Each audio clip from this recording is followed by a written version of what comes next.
um, Yu Yu Hakusho Dennis figures that we've unboxed so far, and this is my favorite.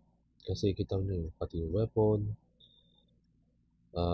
very striking yung colors, and talagang nagpa-pop out siya. Tsaka ang ganda, ganda itsura, ganda na sculpt. I mean, everything about this is top notch. Kita nyo naman,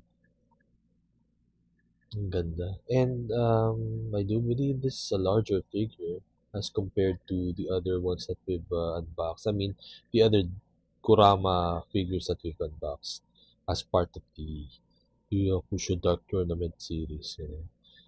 This is by far my favorite talaga. Ganda eh. Tingnan mo yung paint job niya. Pati yung color combination, di ba? Talaga nagpa-pop out.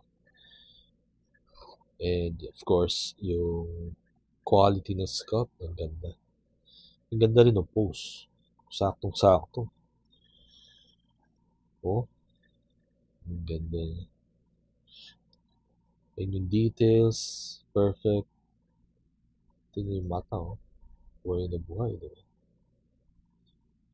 Ang ganda niya, guys. So, definitely, kung fan ka ng Ghost Fighter or Yu Yu Hakusho, hindi pwedeng palagpasin itong figure na to. Bilhin na kayo kaagad. Kasi konti na lang yung stocks natin nito. So, feel free to message us and we'll try to hook you up with this one. Ang ganda, guys. Wala na akong masasabi. 10 out of 10 ang score nitong figure na to. Definitely one of my favorites.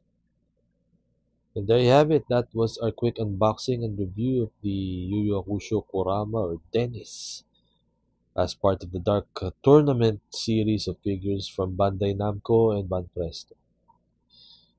And there you go. Cue for montage.